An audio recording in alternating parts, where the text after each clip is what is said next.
What's happening, folks? Back with another reaction, back with some more Kim Wilde, and we're returning for some bonus material in the expanded folder for her 1981 debut self-titled album. Thank you again to Mark.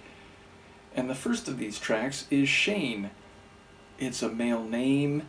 I suppose I can't help but think of the old Western movie starring Alan Ladd. I doubt there's any connection there. But yes, it's a single word title and it's a name, so without further context, I can't really think about it much in advance. Let's give it a listen. This is Kim Wilde. The track is Shane, and it's a bonus tune included in an expanded folder for her 1981 album. Let me just see if there's anything in the metadata. Yeah, it says it was composed 1980, so apparently before the album came out, but was not included on the album.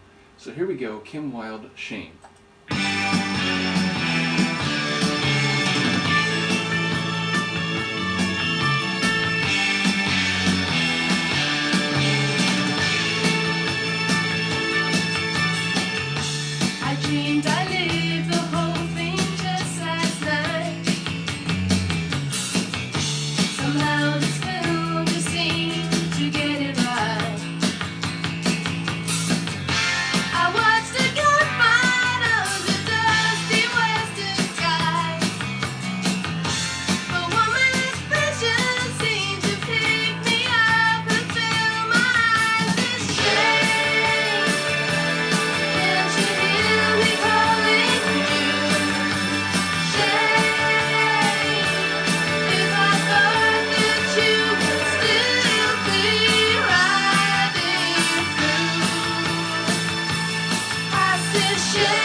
I really enjoy the way her vocals were sort of placed in the background, and I don't know what the right word is. It was like they were subdued or closed off in that latter section. She kept going a bit more intense, a bit higher, and then right at the end it went to an even higher level, but it was pulled back in terms of the sonic arrangement or configuration.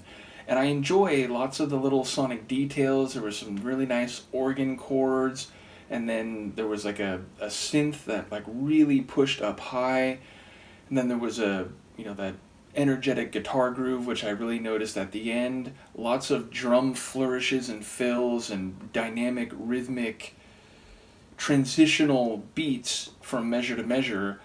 And yeah, so I would say the sound was a bit like throwback, almost like, 60s rock, but mixed with a bit of a new wave flavor. I don't know exactly how to characterize it, but that's the best I can do on an immediate and in an extemporaneous fashion.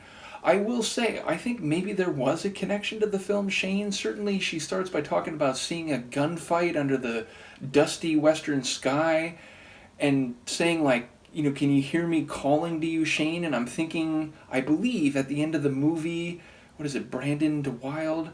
But the kid's like, oh, come back, Shane, come back. And he's like going off into the horizon. And I think she was saying something here about like, take me with you over there or something like that. I think he's actually dead. I think he's like slumping over on the horse, and we're supposed to conclude that he has in fact been killed. But at the same time, I didn't catch everything lyrically, so I don't fully know what's happening here. But what I thought was a ridiculous association prior to hearing the song, I'm now convinced might have something to it. Certainly that bit at the beginning in the first verse gave me an indication that on some level she's talking about a western sky and gunfights and maybe people on horses. So either way, it does sound a bit demo-like. Like it sounds like there's less of a fully produced sonic atmosphere, not in a bad way. Again, some of the early stuff from the 80s, like early Duran stuff and so on, it has a bit of a stripped down and like sonically simple quality to it, and that is in no way a negative feature. Like it has a bit of a raw intensity to it. Same with like some of the early Cure stuff, as I found out, and so on.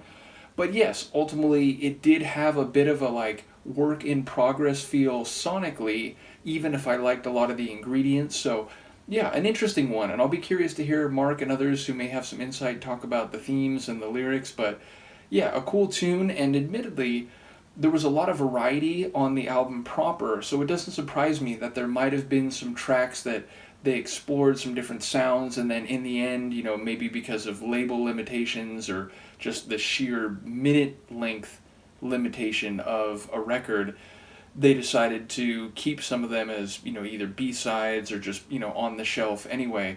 But yeah, a cool tune. I don't remember, I think there's like maybe 3 or 4 tracks in the folder beyond the album proper. Let me just get a quick check right here. So yeah, there's 3 more after this. Boys, and then Water on Glass, the 7-inch version. That one was obviously a track from the album. Oh, and then a 7-inch version of Tuning In, Tuning On, which I really do enjoy that track. I've re-listened to it a few times since doing the reaction, and I like the lyrics and just the way that one came together. So I'll be curious to hear how it's different in the 7-inch version. Thank you again to Kim for the Mark journey. Thank you again to Mark for the Kim journey. Let me know what you think of this one, and I will see you next time. Peace.